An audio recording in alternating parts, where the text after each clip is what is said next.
सरकार लाई है विद्यार्थियों के लिए डिजिटल लाइब्रेरी। बच्चों के उज्जवल भविष्य के लिए बिहार सरकार है सदा अग्रसर और तैयार। कक्षा 1 से कक्षा 12 तक की सभी पाठ्य पुस्तक पूरक सामग्री एवं वीडियो अब शिक्षा विभाग बिहार सरकार द्वारा विकसित पोर्टल पर है उपलब्ध। अध्ययन सामग्री देखने के लिए BEPCLOTS.bihar.gov.in पर विजिट करें अथवा एंड्रॉइड मोबाइल पर गूगल प्ले स्टोर से E-LOTS ऐप डाउनलोड करें। शिक्षकों, अभिभावकों एवं बच्चों से अनुरोध है कि इस लाइब्रेरी का अधिक से अधिक लाभ उठाएं और अपनी पढ़ाई जारी रखें। हेलो बच्चों, कैसे हैं आप और कैसी चल रही है आपकी पढ़ाई? ये तो बहुत अच्छी बात है कि हम लोग प्रतिदिन सुबह 9 बजे से 10 बजे अपनी कॉपी और कलम के साथ मेरा दूरदर्शन मेरा विद्यालय कार्यक्रम देखने के लिए तैयार रहते हैं, जहां क्लास 6 से 8 की पढ़ाई होती है और साथ साथ कुछ अन्य रोचक जानकारियां भी हमें मिलती हैं।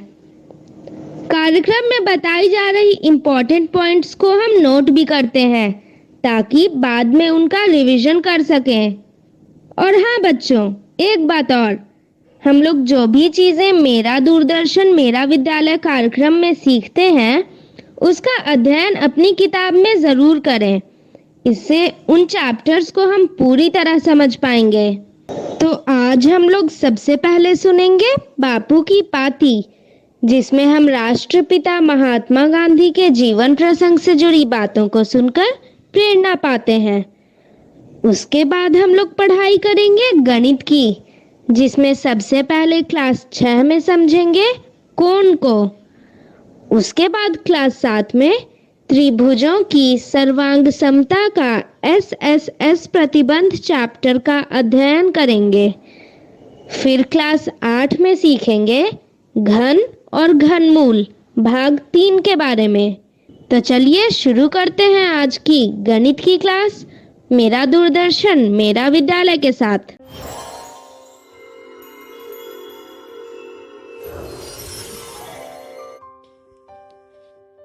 बापू की कहानी, जिसमें हम बात करेंगे महात्मा गांधी के जीवन के बारे में। पिछली बार हमने ये जाना कि पिता की मृत्यु के बाद गांधी परिवार की हालत डगमगा गई। पिता के मित्र ने ये सलाह दी कि बापू को पढ़ने के लिए विलायत भेज दिया जाए और बापू ने विलायत जाने के लिए उनकी सलाह मान ली। माँ की चिंता दूर करने के लिए मोहन ने कसम खाई कि वो विदेश में शराब और मांस को हाथ नहीं लगाएंगे और ना ही कोई गलत काम करेंगे।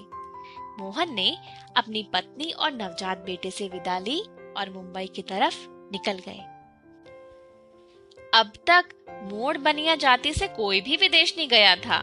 मुंबई में जाति पंचायत बैठी, जिसमें मोहन से कहा गया कि वो विदेश ना जाएं, क्योंकि उनके अनुसार विदेश में धर्म की रक्षा हो ही नहीं सकती और अगर मोहन गए इसका मतलब वो आज से जात से बाहर माने जाएंगे और कोई भी उनकी मदद नहीं करेगा। मोहन के बड़े भाई ने जाति पंचायत पर ध्यान नहीं दिया और उनके विदेश जाने के लिए धन का इंतजाम कर दिया। 4 सितंबर 1887 को मोहन पानी के जहाज से इंग्लैंड रवाना हो गए। एक अनुभवी वकील ने मोहन को अपने कमरे में रख लिया था। बाकी सभी यात्री यूरोपीय थे। मोहन अंग्रेजी में बात करने में थोड़ा हिचकिचाते थे, तो वो दिन भर अपनी कोठरी में ही रहते थे। पहले दिन ही नई जगह के तौर तरीके सीखने में गलती हो गई। मोहनदास सफेद कपड़े पहने अकेले व्यक्ति थे। कुछ हिंदुस्तानी लोग मोहनदास की मदद के लिए आगे आए। इनमें मुख्य थे एक डॉक्टर प्राण जीवन मेहता। आगे चल के वे गांधी जी के प्रिय मित्र और समर्थक भी बन गए।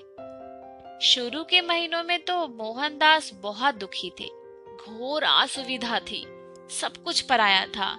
घर की याद सताती थी, खासतौर पे भोजन के समय। माँ के सामने मांस ना खाने की कसम खाई थी, लेकिन लंदन में शाकाहारी खाना बहुत बेस्वाद होता था। सिर्फ ब्रेड और उबली सब्जियां मिलती थी तीनों समय। कहाँ तो माँ के हाथ से बना स्वादिष्ट मसालेदार भोजन रोज मिलता था और अब कहाँ एक दीवान के बेटे की फांके की नौबत आ गई थी। यहाँ पैदल चलने और पढ़ने की बचपन की आदत बहुत काम आई। जितना हो सकता मोहनदास शहर में पैदल घूमते और तरह तरह का साहित्य पढ़ते। घूमते रहने की वजह से समय के साथ उन्हें लंदन में शाकाहारी भोजनालय भी मिलने लगे और यहाँ खाना खाने वालों से दोस्ती होने लगी। मोहनदास के लिए अब शाकाहार मजबूरी नहीं था, नए दोस्त बनाने का एक तरीका बन गया था। मित्र उन पर जोर डालते थे कि केवल पढ़ाई नहीं, अंग्रेजों का रहन सहन सीखना भी जरूरी है। तो अब मोहनदास जेंटलमैन बनना चाहते थे, तो उन्होंने कपड़े और महंगी टोपी सिलवाई, नाचना सीखने की कोशिश करी, वायलिन बजाना भी, बाल काढ़ना, टाई बांधना और भाषण देने की कला भी सीखनी चाहिए। मोहनदास यह सब सीख नहीं पाए, अलबत्ता इस पर खर्चा बढ़ता ही गया। उन्हें ध्यान था कि उनके बड़े भाई ने तंगी की हाल में उनकी विदेशी पढ़ाई के लिए धन का इंतजाम किया था। उन्होंने सोचा, मुझे कौन सा इंग्लैंड में जीवन बिताना है, लच्छेदार भाषण सीखकर मैं क्या करूंगा और नाच नाच कर मैं सभ्य कैसे बनूंगा। मैं तो विद्यार्थी हूँ, मुझे विद्याधन बढ़ाना चाहिए। और फिर कुछ महीनों में वो समझ गए कि फिजूल खर्ची बंद होनी चाहिए और फिर उन्होंने अपना वायलिन शिक्षिका को लौटा दिया कि वे उसे बेचकर धन लौटा सके। अपना भोजन खुद बनाने में मोहनदास ने आहार के प्रयोग करने की आदत पड़ गई। जीवन भर उन्होंने भोजन के प्रयोग किए और इससे उनका स्वास्थ्य भी ठीक बना रहा। वकालत की पढ़ाई तो आसान थी, उसे मोहनदास ने आसानी से पार कर लिया। आज के लिए इतना ही। आगे हम देखेंगे कि जब बापू वकालत पढ़ने के बाद भारत वापस आए तो उन्हें किन परेशानियों का सामना करना पड़ा। आज हम सीखेंगे कोण।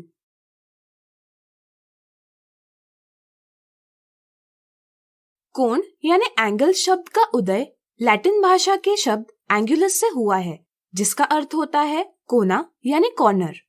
जैसे घड़ी के दो कांटे कोना बनाते हैं, हम कहते हैं कि घड़ी के कांटे कोण बना रहे हैं। इस तरह से हम कोण कई स्थितियों में देखते हैं, जैसे कैंची की भुजाएं आपस में कोण बनाती हैं, टेबल के किनारे कोण बनाती हैं, इत्यादि। तो चलिए जानते हैं कोण क्या होते हैं। मान लीजिए एक कार सीधी रेखा में स्थान A से स्थान B पर जाती है, तो कार की स्थिति में परिवर्तन ज्ञात करने के लिए हम A और B के बीच की दूरी ज्ञात करते हैं। अब मान लीजिए घड़ी की एक सुई स्थान P से घूमते हुए स्थान Q पर जाती है। अगर हमें सुई की स्थिति में परिवर्तन ज्ञात करना होगा तो क्या इसके लिए P और Q के बीच की दूरी ज्ञात करना सही होगा? सोचिए सोचिए। यह सही नहीं होगा, क्योंकि यह पूरी की पूरी सुई स्थान नहीं बदल रही है, बल्कि सुई का एक अंत एक स्थान पर निश्चित है, जबकि सुई का दूसरा अंत स्थान बदल रहा है। ऐसी स्थिति में हम कह सकते हैं कि सुई घूम रही है, या इसे ही हम कहते हैं कि सुई घूर्णन कर रही है। ऐसी स्थितियों में बदलाव दर्शाने के लिए हमें कोण सहायता करते हैं। कोण हमें बताता है कि कोई वस्तु, जैसे यहाँ सुई, कितनी राशि से घूमी यानी रोटेट हुई है। यह राशि हम कोण के माप के रूप में व्यक्त करते हैं। अगर हम सुई की प्रारंभिक स्थिति को किरण यानी रे OA से दर्शाते हैं और घूमने के बाद की नई स्थिति को किरण OB से दर्शाते हैं, तो हम कह सकते हैं कि किरण OA कोण AOB से घूमकर किरण OB की स्थिति में आ गया है। इस तरह से किरण या रेखाखंड के घूर्णन यानी रोटेशन का माप कोण कहलाता है। या हम यह भी कह सकते हैं कि उभयनिष्ठ प्रारंभिक बिंदु वाली दो किरणों का एक दूसरे से झुकाव यानी इंक्लिनेशन का माप कोण कहलाता है। कोण बनाने वाली दो किरण उस कोण की भुजाएं यानी आर्म्स या साइड्स कहलाती हैं, और दोनों किरणों का उभयनिष्ठ प्रारंभिक बिंदु शीर्ष यानी वर्टेक्स कहलाता है। कोण व्यक्त करने के लिए शीर्ष पर एक किरण से दूसरे किरण तक छोटा वक्र बनाया जाता है। शीर्ष के उपयोग से हम कोण को नाम दे सकते हैं। जैसे यहाँ शीर्ष है O, इसलिए हम कोण को कोण O इस प्रकार नाम दे सकते हैं। यहाँ यह चिन्ह कोण व्यक्त करता है। यहाँ एक ही प्रारंभिक बिंदु वाले 3 किरण हैं। जैसा कि आप देख सकते हैं, यह बिंदु O पर अलग अलग कोण बन रहे हैं। ऐसी स्थिति में हम तीनों को कोण O से नहीं दर्शा सकते क्योंकि वे अलग अलग हैं। ऐसी स्थिति में हम प्रत्येक किरण पर एक बिंदु लेते हैं। जैसे यहाँ हम तीनों किरणों पर क्रमशः बिंदु A, बिंदु B और बिंदु C लेंगे और फिर शीर्ष और इन बिंदुओं के उपयोग से अब हम विशिष्ट कोण को नाम दे पाएंगे। जैसे किरण OA और किरण OB के बीच बनने वाले कोण को हम नाम देंगे कोण AOB, या इसे ही हम कोण BOA इस प्रकार भी नाम दे सकते हैं। किसी भी कोण को नाम देते समय प्रतिबंध यह है कि शीर्ष का अक्षर बीच में दर्शाना आवश्यक है। कोण AOB की ही तरह हम किरण OB और किरण OC के बीच के कोण को नाम देंगे कोण BOC या कोण COB। अब क्या आप बता सकते हैं किरण OA और OC के बीच बनने वाले कोण को क्या नाम दिया जाएगा? सोचिए सोचिए। बिल्कुल सही, इसका नाम होगा कोण AOC या कोण COA। इसे ही हम कोण O से भी दर्शाते हैं। इससे अब आपको कोण की अवधारणा समझ गई होगी। अब चलिए कोण की समझ को और आगे बढ़ाएं। किसी भी कोण से संबंधित 3 क्षेत्र यानी रीजन्स होते हैं। कोण की भुजाओं से बनने वाला भाग कहलाता है कोण की परिसीमा। कोण की परिसीमा के अंदर का भाग कहलाता है कोण का अभ्यंतर यानी इंटीरियर, और कोण की परिसीमा के बाहर का भाग कहलाता है कोण का बहिर्भाग। कोण के अभ्यंतर और उसकी परिसीमा एक साथ कोण का क्षेत्र कहलाते हैं। तो आज हमने सीखा कोण। अगले वीडियो में कुछ उदाहरणों से इसे और अच्छे से जानेंगे। आज हम देखेंगे कोण से संबंधित कुछ उदाहरण।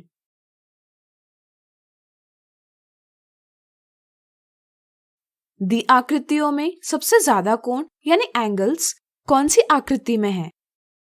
कोण मतलब कोना, इसलिए किसी आकृति में कितने कोण हैं यह पता करने के लिए हम उसके कोनों की संख्या प्राप्त करते हैं। यहाँ आकृति A में हम देखते हैं कि 6 कोने हैं, इसलिए इस आकृति में कुल 6 कोण हैं। इस तरह आकृति B में हम देखते हैं कि कुल 7 कोने हैं, इसलिए हम कह सकते हैं कि इस आकृति में कुल 7 कोण हैं। अब हम कह सकते हैं कि आकृति B में ज्यादा कोण हैं।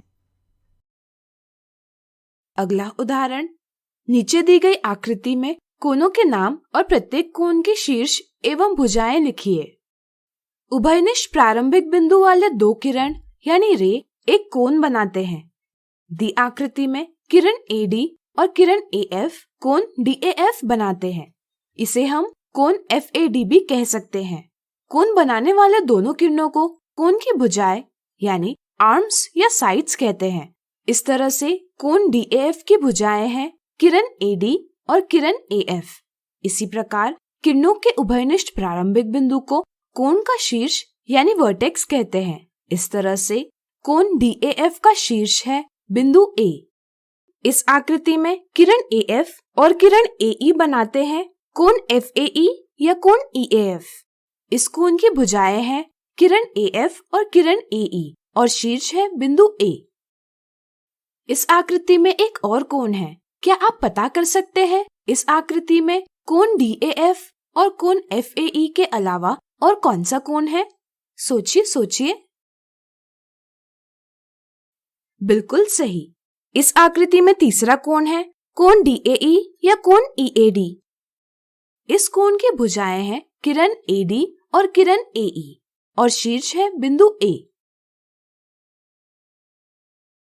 अगला उदाहरण, नीचे दी आकृति के उपयोग से ज्ञात कीजिए कोण AOC के परिसीमा पर कौन से बिंदु है। कोण AOC के अभ्यंतर में कौन से बिंदु है और कोण AOC के बहिर्भाग में कौन से बिंदु है। पिछले वीडियो में हमने जाना कि कोण की भुजाओं से बनने वाला भाग कहलाता है कोण की परिसीमा यानी बाउंड्री। कोण की परिसीमा के अंदर का भाग कहलाता है कोण का अभ्यंतर यानी इंटीरियर, और कोण की सीमा के बाहर का भाग कहलाता है कोण का बहिर्भाग यानी एक्सटीरियर। इस समझ के आधार पर चलिए दिए सवालों को हल करें। जैसा कि आप देख सकते हैं, दी आकृति में कोण की भुजाओं पर बिंदु A, बिंदु O, बिंदु F और बिंदु C है, इसलिए हम कह सकते हैं कि ये सभी बिंदु कोण की परिसीमा पर है। क्या आप बता पाएंगे कि कोण के अभ्यंतर में कौन से बिंदु है? सोचिए सोचिए। चलिए हम बताते हैं। यह बिंदु E बिंदु B के साथ बिंदु G भी कोण के अभ्यंतर में है। क्या आप बता सकते हैं क्यों हम कहते हैं कि बिंदु G कोण के अभ्यंतर में है? चलिए हम बताते हैं। क्योंकि कोण की भुजाएं किरणों से बनती हैं। किरण एक बिंदु से शुरू तो होते हैं, लेकिन इनका कोई अंत नहीं होता। इस तरह से हम किरणों को चाहे जितना बढ़ा सकते हैं। किरणों को बढ़ाने के साथ कोण का अभ्यंतर भी बड़ा हो जाएगा, यानी कि G भी कोण के अभ्यंतर में ही आएगा। इसी के साथ यह बिंदु D और बिंदु H कोण के बहिर्भाग में है। तो आज हमने देखे कोण से संबंधित कुछ उदाहरण। अगले वीडियो में हम देखेंगे इनसे जुड़ी कुछ मिथ्या धारणा और साधारण गलतियां। आज हम देखेंगे कोण से संबंधित मिथ्या धारणा और कुछ साधारण गलतियां। मिथ्या धारणा 1। नीचे दी आकृति में किरण यानी रे YX और किरण YZ द्वारा बनाए गए कोण यानी एंगल का नाम किस प्रकार नहीं लिखा जा सकता? कुछ बच्चे सवाल को ठीक प्रकार से नहीं पढ़ते। जल्दबाजी में वे समझते हैं कि सवाल में दिए आकृति में कोण का नाम क्या है यह पूछा है, इसलिए वे कोण का ऑप्शन 1 यह जवाब देते हैं। यह एक गलत जवाब है। कुछ बच्चों को यह ज्ञात नहीं होता कि कोण XYZ को ही कोण ZYX इस प्रकार भी लिखा जा सकता है। वे सोचते हैं कि कोण का नाम कोण ZYX इस प्रकार लिखना सही नहीं है, इसलिए वे दिए सवाल का ऑप्शन 2 यह गलत जवाब देते हैं। सही समझ यह है कि दिए चित्र में दर्शाए कोण का नाम कोण XYZ, कोण ZYX या कोण Y इस प्रकार दिया जा सकता है। कोण का नाम देते समय यह ध्यान रखना जरूरी है कि शीर्ष का अक्षर बचे दोनों अक्षरों के बीच रहे। बीच का अक्षर हमें बताता है कि कौन से बिंदु पर कोण बन रहा है। ऑप्शन 3 में अगर हम देखें तो बीच का अक्षर है Z, यानी कि इस ऑप्शन के अनुसार कोण बिंदु Z पर बन रहा है। लेकिन अगर हम आकृति को देखें तो कोण बिंदु Y पर बन रहा है, इसलिए कोण का नाम कोण XZY इस प्रकार नहीं लिखा जा सकता, यानी कि दिए सवाल का जवाब है ऑप्शन 3। अब चलिए जानते हैं कुछ साधारण गलतियां। अक्सर बच्चे कोण का नाम लिखते समय यह चिन्ह लिखना भूल जाते हैं या उसे लिखना जरूरी नहीं समझते, लेकिन यह एक गलत समझ है। कोण का नाम लिखते समय कोण का चिन्ह शुरुआत में लिखना अनिवार्य है। इस चिन्ह के उपयोग से यह समझ में आता है कि दिए अक्षर कोण का नाम है, इसलिए इस आकृति के कोण BAC या कोण CAB इस प्रकार लिखना सही है, जबकि BAC या CAB इस प्रकार लिखना गलत। अगर बच्चों को पूछा जाए कि दी आकृतियों में कौन सा कोण बड़ा है, तो वे किरणों की लंबाई के आधार पर पता करते हैं कि कौन सा कोण बड़ा है और कौन सा छोटा। जैसे यहाँ वे सोचते हैं कि कोण ABC कोण PQR से बड़ा है। इस गलती का कारण यह है कि वे कोण की अवधारणा को सही प्रकार से समझ नहीं पाते। कोण किरण या रेखाखंड के घूर्णन यानी रोटेशन का माप है, या हम कह सकते हैं कि कोण दो किरणों का एक दूसरे से झुकाव यानी इंक्लिनेशन व्यक्त करता है। दी आकृतियों को अगर हम एक दूसरे पर व्यवस्थित करें तो यह पता चलता है कि यह पहली आकृति और दूसरी आकृति के किरणों का एक दूसरे से झुकाव समान है, इसलिए हम कह सकते हैं कि यह दोनों कोण बराबर है। अगर किसी आकृति में किरण पर एक से ज्यादा बिंदु है तो कोण का नाम लिखते समय 3 से ज्यादा अक्षरों का प्रयोग करना गलत है, यानी कि दी आकृति का नाम कोण ABCD या कोण DCBA इस प्रकार नहीं लिखा जा सकता। कोण के नाम में प्रत्येक किरण पर स्थित एक बिंदु का अक्षर और इनके बीच शीर्ष का अक्षर आना अनिवार्य है, यानी कि यहाँ कोण ACD, कोण BCD, कोण DCB या कोण DCA ये नाम सही है। अगर 2 से अधिक किरणों का एक ही उभयनिष्ठ बिंदु होगा तो यहाँ सिर्फ एक अक्षर से नाम देना गलत है। इससे हम कौन से कोण को नाम दे रहे हैं यह सही रूप से व्यक्त नहीं कर पाते। अगर कोण का नाम दिया हो तो कुछ बच्चे यह पता नहीं कर पाते कि कोण कौन से बिंदु पर बन रहा है। ध्यान रहे अगर कोण का नाम है कोण ZMT, तो बीच का अक्षर M कोण के शीर्ष को दर्शाता है, यानी कि यह हमें बताता है कि कोण M पर बनेगा। तो अब आपके कोण से संबंधित कई मिथ्या धारणाएं दूर हुई होगी। इस प्रकार आज हमने देखी कोण से संबंधित मिथ्या धारणा और कुछ साधारण गलतियां।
आज हम सीखेंगे त्रिभुजों की सर्वांग समता का SSS प्रतिबंध।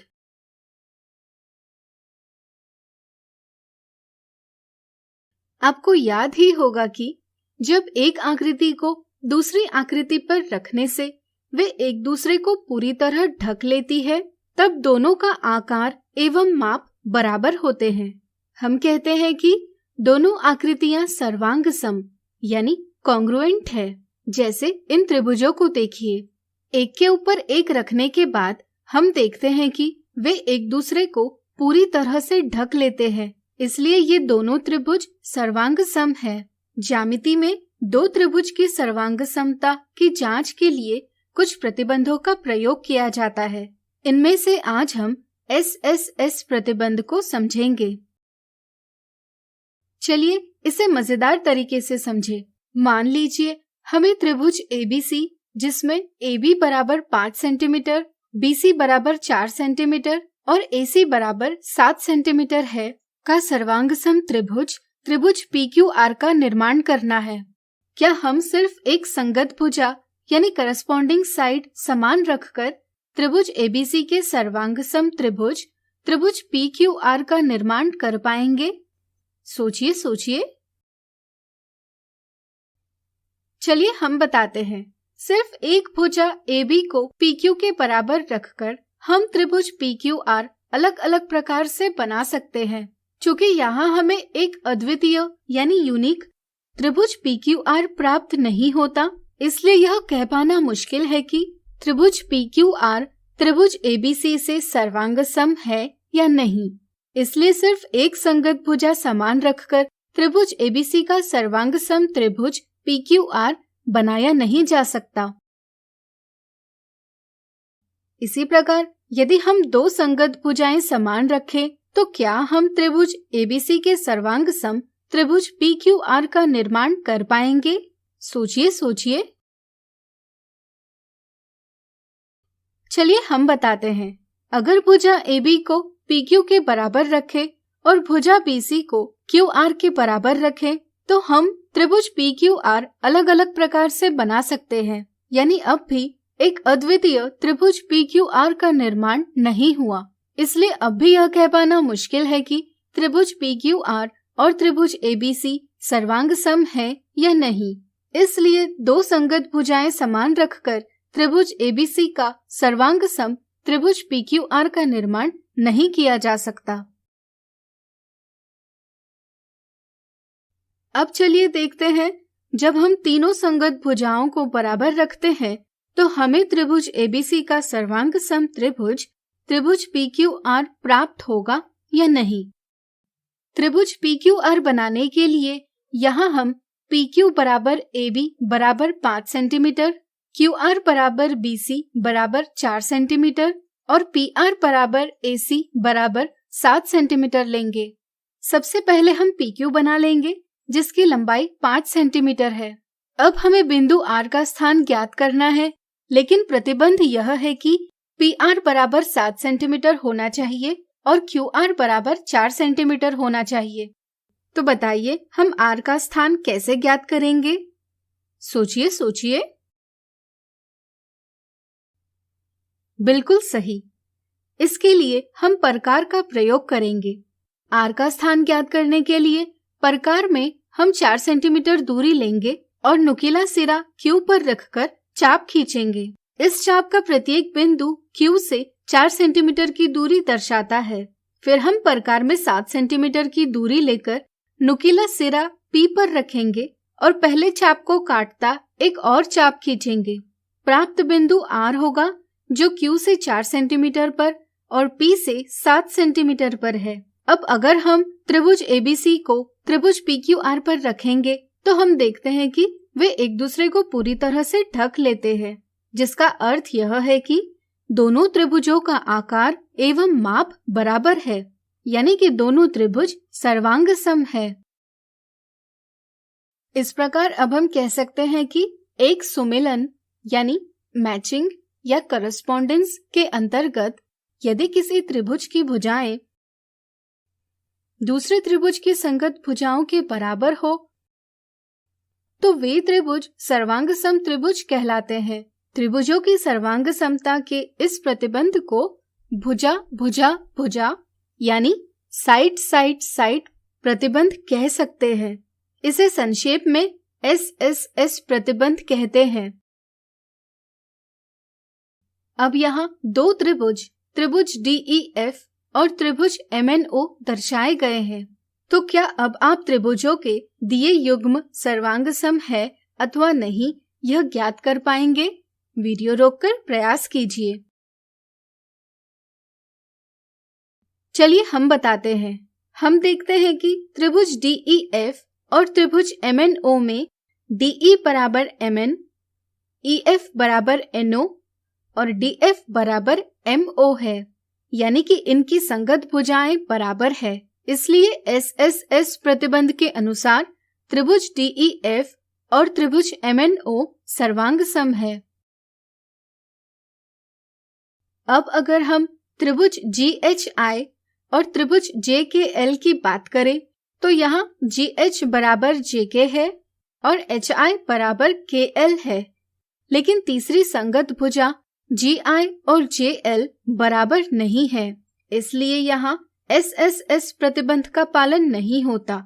इसलिए त्रिभुज GHI और त्रिभुज JKL सर्वांग सम नहीं है। अब आपकी SSS प्रतिबंध की समझ बन गई होगी। तो आज हमने सीखा त्रिभुजों की सर्वांग समता का SSS प्रतिबंध। अगले वीडियो में इससे संबंधित कुछ उदाहरण देखेंगे। आज हम देखेंगे त्रिभुजों की सर्वांग समता के SSS प्रतिबंध से संबंधित उदाहरण।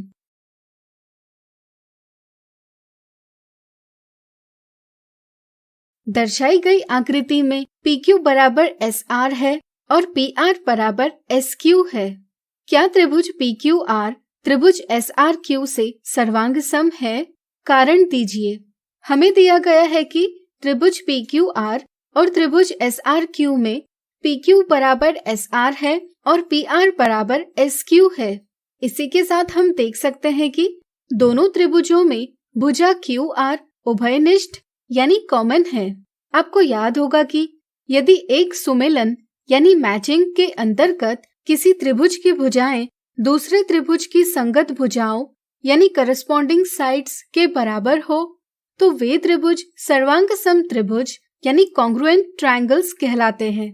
त्रिभुजों की सर्वांग समता के इस प्रतिबंध को भुजा भुजा भुजा यानी साइड साइड साइड प्रतिबंध कह सकते हैं। इसे संक्षेप में हम SSS प्रतिबंध कहते हैं। यहाँ दोनों त्रिभुजों में सुमेलन इस प्रकार है। हम कह सकते हैं कि त्रिभुज PQR और त्रिभुज SRQ सर्वांग सम यानी कॉन्ग्रुएंट है। अगला उदाहरण, नीचे दी गई आकृतियों में त्रिभुजों का कौन सा युग्म SSS प्रतिबंध के अंतर्गत सर्वांग सम है। SSS प्रतिबंध के अंतर्गत यदि दो त्रिभुजों में सभी भुजाएं बराबर हो तो वे त्रिभुज सर्वांग सम होते हैं। त्रिभुजों के पहले युग्म यानी त्रिभुज ABC और त्रिभुज QRP में AB बराबर QR बराबर 5 सेंटीमीटर, BC बराबर RP बराबर 8 सेंटीमीटर और AC बराबर QP बराबर 7 सेंटीमीटर है। चूंकि त्रिभुज ABC की तीनों भुजाएं त्रिभुज QRP की संगत भुजाओं के बराबर है, इसलिए त्रिभुज ABC त्रिभुज QRP से सर्वांग सम है। अब दूसरे युग्म में यानी त्रिभुज DEF और त्रिभुज JKL की बात करते हैं। यहाँ EF बराबर KL बराबर 7 सेंटीमीटर है, DF बराबर JL बराबर 6 सेंटीमीटर है, लेकिन DE बराबर 4 सेंटीमीटर और JK बराबर 5 सेंटीमीटर है, यानी कि DE और JK बराबर नहीं है। चूंकि यहाँ त्रिभुज DEF की एक भुजा त्रिभुज JKL की संगत भुजा के बराबर नहीं है, इसलिए त्रिभुज DEF त्रिभुज JKL से सर्वांग सम नहीं है। यानी कि दी गई आकृतियों में त्रिभुजों का पहला युग्म यानी पेयर यानी त्रिभुज ABC और त्रिभुज QRP SSS प्रतिबंध के अंतर्गत सर्वांग सम है। अगला उदाहरण, अगर त्रिभुज ABC त्रिभुज DCB से सर्वांग सम है तो त्रिभुज DCB की सभी भुजाओं की लंबाइयां ज्ञात कीजिए। यहाँ त्रिभुज ABC त्रिभुज DCB से सर्वांग सम है, इसलिए हम निम्न प्रकार के सुमेलन यानी मैचिंग दर्शा सकते हैं। इसे ही हम ABC सुमेलन है DCB से लिख सकते हैं। जब दो त्रिभुज सर्वांग सम हो तब उनके संगत भाग यानी करस्पॉन्डिंग पार्ट्स बराबर होते हैं, इसलिए AB बराबर DC और AB की लंबाई 2.1 सेंटीमीटर है, इसलिए DC की लंबाई भी 2.1 सेंटीमीटर होगी और AC बराबर DB और AC की लंबाई 3.7 सेंटीमीटर है, इसलिए DB की लंबाई भी 3.7 सेंटीमीटर होगी। इसी के साथ हमें BC की लंबाई पहले से दी है जो है 2.3 सेंटीमीटर। इस प्रकार हमने त्रिभुज DCB की सभी भुजाओं की लंबाई ज्ञात कर ली है। तो आज हमने देखे त्रिभुजों की सर्वांग समता के SSS प्रतिबंध से संबंधित उदाहरण। अगले वीडियो में इससे जुड़ी कुछ मिथ्या धारणाओं को दूर करेंगे। आज हम देखेंगे त्रिभुजों की सर्वांग समता के SSS प्रतिबंध से संबंधित कुछ मिथ्या धारणाएं और एक साधारण गलती।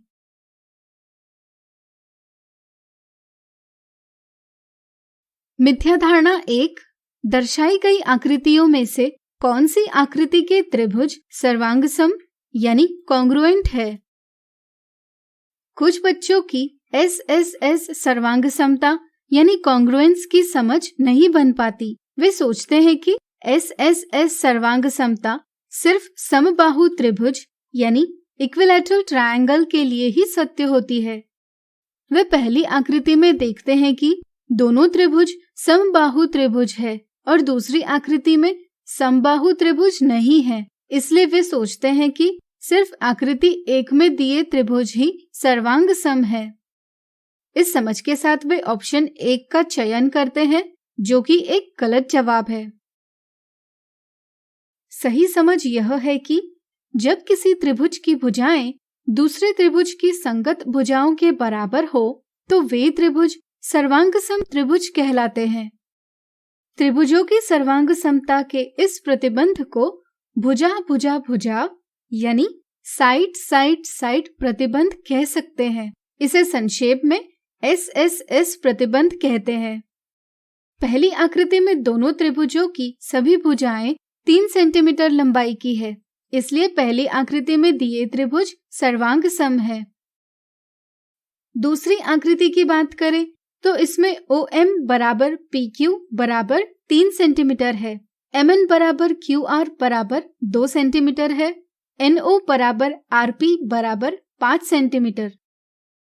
अतः त्रिभुज OMN और त्रिभुज PQR की तीनों संगत भुजाएं यानी करस्पॉन्डिंग साइड्स एक दूसरे के बराबर है।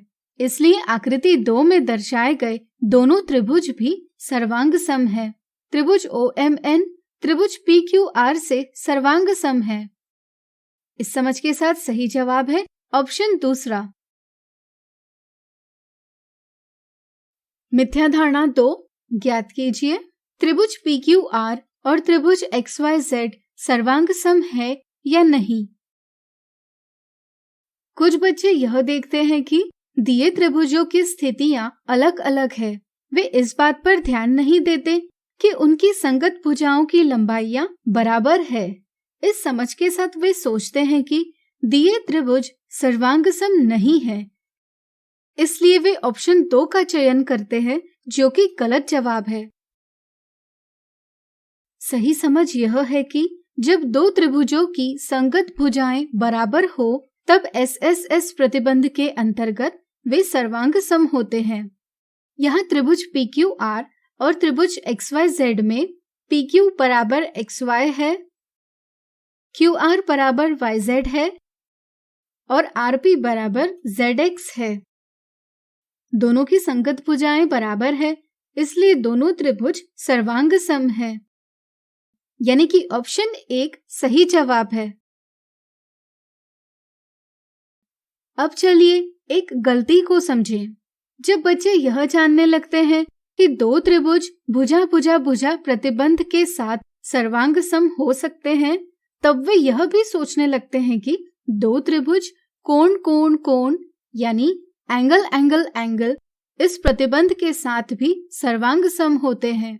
इस मिथ्या धारणा को वे AAA प्रतिबंध के नाम से याद रखते हैं।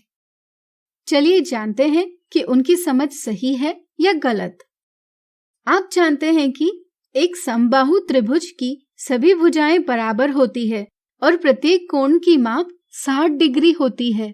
चलिए एक समबाहु त्रिभुज बनाने की कोशिश करें। हम 5 सेंटीमीटर लंबाई का रेखाखंड BC खींचेंगे। फिर प्रकार में रेखाखंड BC के बराबर लंबाई लेकर B से एक चाप यानी आर्क खींचेंगे। प्रकार में ली गई लंबाई समान रखकर हम C से पहले चाप को काटता एक और चाप खींचेंगे। प्राप्त प्रतिच्छेदन बिंदु A को B और C से जोड़ने पर हमें त्रिभुज ABC प्राप्त होगा।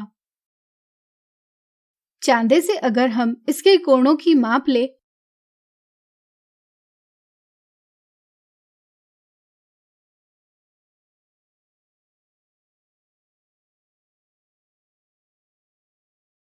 तो हमें सभी कोण 60 डिग्री प्राप्त होंगे। क्या हम एक समबाहु त्रिभुज बना सकते हैं जिसकी भुजा की लंबाई 6 सेंटीमीटर हो? सोचिए सोचिए। अगर हम ऊपर दी गई विधि से त्रिभुज PQR बनाएं तो हमें एक समबाहु त्रिभुज प्राप्त होगा। अगर हम इस त्रिभुज के कोणों की माप लेंगे तो इस स्थिति में भी हमें सभी कोण 60 डिग्री माप के प्राप्त होंगे। हम देखते हैं कि त्रिभुज ABC और त्रिभुज PQR दोनों के सभी कोण 60 डिग्री है, तो क्या वे सर्वांग सम है? सोचिए सोचिए। नहीं, क्योंकि इनके संगत भुजाओं की लंबाइयां समान नहीं है, इसलिए सिर्फ कोणों के आधार पर दो त्रिभुज सर्वांग सम है या नहीं यह बताया नहीं जा सकता। इसलिए AAA प्रतिबंध से त्रिभुजों के सर्वांग समता की जांच नहीं की जा सकती। इसी तरह आप त्रिभुजों के इन युग्मों को देखकर भी यह ज्ञात कर पाएंगे कि इनके संगत कोण बराबर है, लेकिन वे सर्वांग सम नहीं है। तो आज हमने देखी त्रिभुजों की सर्वांग समता के SSS प्रतिबंध से संबंधित कुछ मिथ्या धारणाएं और एक साधारण गलती। नमस्कार दोस्तों, आज के इस वीडियो में आपका स्वागत है। आज हम घन और घनमूल भाग 3 के बारे में पढ़ेंगे। आज के इस वीडियो में हम सबसे पहले घनमूल क्या होता है यह जानेंगे। इसके बाद हम अभाज्य गुणनखंडन विधि द्वारा घनमूल निकालना सीखेंगे और अंतिम में हम आकलन द्वारा घनमूल निकालना सीखेंगे। तो आइए आज का पाठ्यक्रम शुरू करते हैं। जैसा कि आपको याद होगा कि अपनी पिछले वीडियो में कुछ रोचक प्रतिरूप में मैंने अंतिम में आपसे एक सवाल पूछा था कि क्या 81 एक पूर्ण घन है।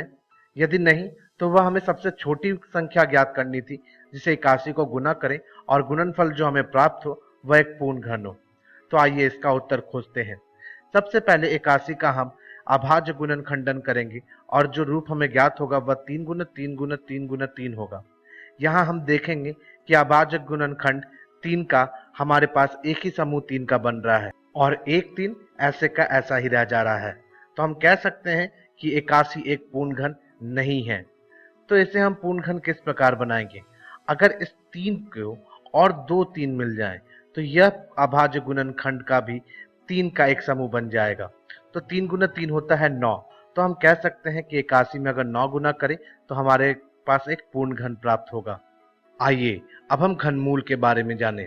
जैसा कि हम जानते हैं किसी प्राकृत संख्या को उसी से 3 बार गुना करने से जो संख्या हमें ज्ञात होती है उस संख्या को हम उस प्राकृत संख्या का घन संख्या कहते हैं। इसी के प्रतिलोम जिस प्राकृत संख्या को 3 बार गुना करके हमने जिस घन संख्या को प्राप्त किया है उस प्राकृत संख्या को हम प्राप्त घन संख्या का घनमूल कहते हैं। घन संख्या को दर्शाने के लिए जिस प्राकृत संख्या को हमने 3 बार गुना किया है उसके दाहिनी तरफ ऊपर में हम 3 लिखते हैं। ठीक इसी प्रकार घनमूल को दर्शाने के लिए हम इस चिन्ह का प्रयोग करते हैं और इस चिन्ह में 3 लिखना अनिवार्य है। यह बहुत ही महत्वपूर्ण है, इसे लिखना ना भूलें। तो जैसा कि हम देख सकते हैं कि 3 गुने 3 गुने 3 27 होता है। तो 27 का घनमूल 3 होगा, हम यह कह सकते हैं। और घनमूल को दर्शाने के लिए 3 लिखना अनिवार्य है। मैं बार बार बता रहा हूं और आपको यह याद रखना बहुत जरूरी है कि 3 को दर्शाना हमारे लिए महत्वपूर्ण है।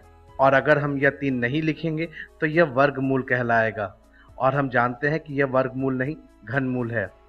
ठीक इसी प्रकार हम जानते हैं कि 7 का घन 343 होता है। तो हम 343 का घनमूल क्या कहेंगे। आप इसका उत्तर ज्ञात कीजिए और इसका उत्तर मैं आपको आगे वीडियो में बताऊंगा।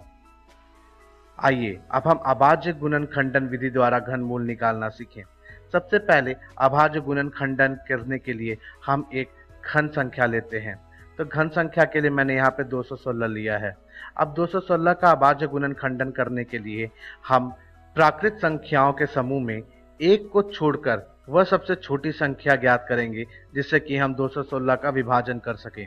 जैसा कि हम देख सकते हैं कि 216 के इकाई स्थान पे 6 है तो हम 216 का विभाजन 2 से कर सकते हैं क्योंकि 216 एक सम संख्या है। तो 216 का 2 से विभाजन कर हमें 108 ज्ञात होगा। 108 के भी 8 इकाई स्थान पे 8 है तो हम फिर से इसे 2 से विभाजन कर सकते हैं क्योंकि 108 भी एक सम संख्या होगा। तो 2 से विभाजन करने पे हमें 54 ज्ञात होगा। 54 के भी इकाई स्थान पे 4 है तो हम कह सकते हैं कि 54 भी एक सम संख्या है। तो फिर से 2 से विभाजन करने पे हमें 27 ज्ञात होगा। अब 27 के इकाई स्थान पे 7 है तो हम इससे 2 से विभाजन नहीं कर सकते तो हम इसे 3 से विभाजन करेंगे। 3 से विभाजन करने पे हमें 9 ज्ञात होगा और फिर 9 को हम 3 से विभाजन कर सकते हैं तो 9 को 3 से विभाजन कर हमें 3 ज्ञात होगा। अब अंतिम में 3 को ना ही हम 1 से करेंगे ना ही 2 से करेंगे तो 3 को 3 से विभाजन होगा तो हम इसे जैसे का तैसा लिख देंगे और आगे विभाजन नहीं करेंगे।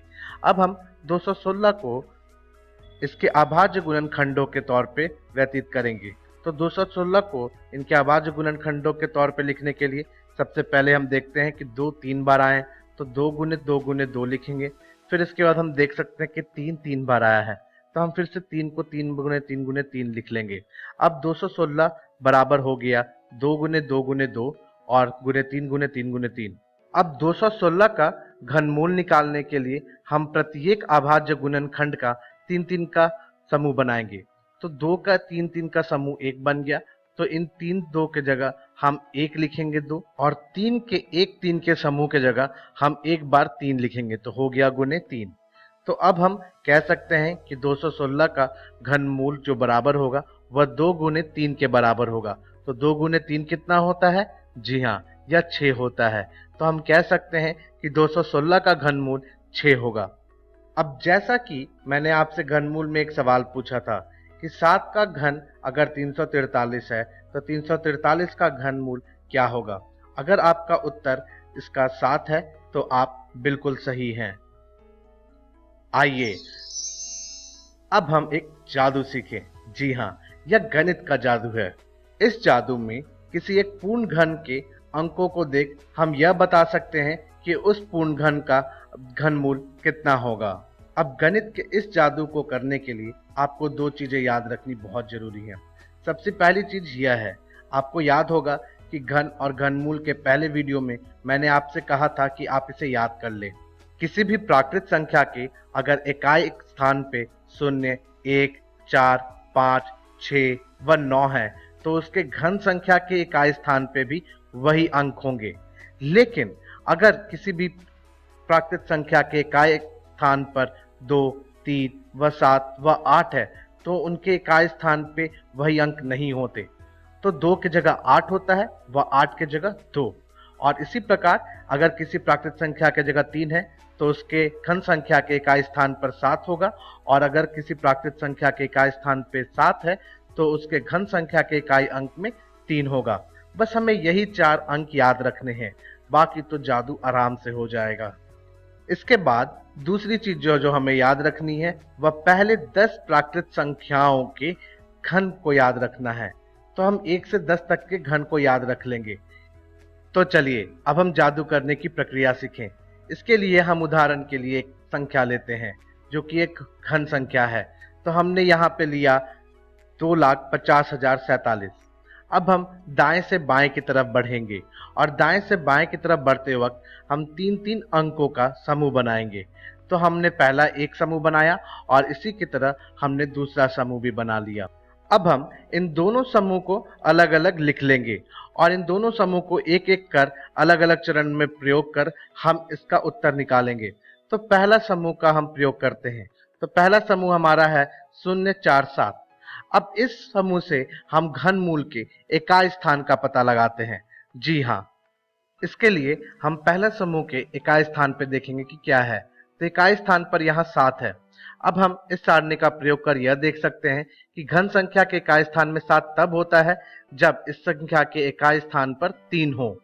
तो हम कह सकते हैं कि घनमूल के इकाई स्थान पर 3 होगा। अब हम दूसरा समूह लेंगे। अब इस समूह का प्रयोग हम घनमूल के दूसरे स्थान दहाई को निकालने के लिए करेंगे। 250 हम यह देखेंगे कि क्रमागत घन संख्याओं के किन 2 क्रमागत घन संख्याओं के बीच आएगा। तो हम देख सकते हैं कि 250, 216 व 343 के बीच में आएगा और 216 व 343 6 व 7 के घन संख्याएं होती हैं। तो हम इनको कुछ इस प्रकार लिख सकते हैं कि 250 6 व 7 के घन संख्याओं के बीच आएगा। इस परिस्थिति में हमें सबसे पहले छोटी संख्या लेनी है। तो हम 6 लेंगे। तो हमारा दहाई अंक हो गया 6। तो हम कह सकते हैं कि 2,50,047 का घनमूल 63 होगा। था ना यह भी बड़ा आसान। तो आइए अब आपके लिए एक और प्रश्न है कि 7,78,688 का आकलन कर यह बताइए कि इसका घनमूल कितना होगा। आपको इसका उत्तर मैं अपनी अगली वीडियो में दूंगा। तो आज के इस वीडियो में हमने सबसे पहले यह सीखा कि घनमूल क्या होता है। इसके बाद हमने यह भी सीखा कि अभाज्य गुणन खंडन द्वारा हम किस प्रकार घनमूल निकाल सकते हैं और अंतिम में हमने यह भी सीखा कि आकलन द्वारा हम किस प्रकार घनमूल ज्ञात कर सकते हैं। अब अपनी अगली वीडियो में हम सबसे पहले ऋणात्मक पूर्ण घन संख्याओं का घनमूल निकालना सीखेंगे। इसके बाद हम यह भी सीखेंगे कि किस प्रकार हम परिमेय संख्याओं का घनमूल ज्ञात करते हैं और अंतिम में हम यह भी सीखेंगे कि दशमलव संख्याओं का घनमूल किस प्रकार ज्ञात किया जा सकता है। तो हम अपनी अगली वीडियो में मिलते हैं। चलिए अब हम कुछ प्रश्नों को देखते हैं। प्रश्न 1, अगर 14 का घन 2744 है तो 2744 का घनमूल कितना होगा। ऑप्शंस हैं A 14, B 13, C 12 या D 11। सही उत्तर है ऑप्शन ए 14। प्रश्न 2, अभाज्य गुणनखंडन विधि द्वारा यह बताइए कि 1728 का घनमूल कितना होगा। ऑप्शंस हैं ए 14, बी 13, सी 12 या डी 11। सही उत्तर है ऑप्शन सी 12। प्रश्न 3, आकलन द्वारा यह बताइए कि 3,73,248 का घनमूल कितना होगा। ऑप्शंस हैं ए 78, बी 72, सी 88 या डी 82। सही उत्तर है ऑप्शन बी 72। प्रश्न 4, अभाज्य गुणनखंडन विधि द्वारा यह बताइए कि 4096 का घनमूल कितना होगा। ऑप्शंस हैं ए 128, बी 64, सी 32 या डी 16। सही उत्तर है ऑप्शन डी 16। प्रश्न 5, आकलन द्वारा यह बताइए कि 1,75,616 का घनमूल कितना होगा। ऑप्शंस हैं ए 66, बी 56, सी 64 या डी 54। सही उत्तर है ऑप्शन बी 56।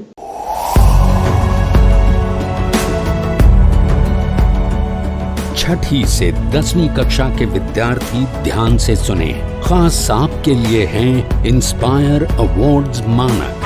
TST और NIF द्वारा हर साल हो रहे इंस्पायर अवार्ड्स मानक के पहले राष्ट्रीय पुरस्कार विजेता हैं। विजेता आप भी हो सकते हैं। इसलिए किसी भी क्षेत्र में साइंस और टेक्नोलॉजी पर आधारित अपने इनोवेटिव आइडियाज के साथ तैयार हो जाइए। जानते हैं ना, आप में से 1 लाख स्टूडेंट्स को 10-10 हजार रुपए मिलेंगे अपने आइडियाज को प्रोटोटाइप बनाने के लिए। उसके बाद दुनिया सराहेगी आपका हुनर जब पहुंचेगा आपका आइडिया लोगों तक प्रोडक्ट के रूप में।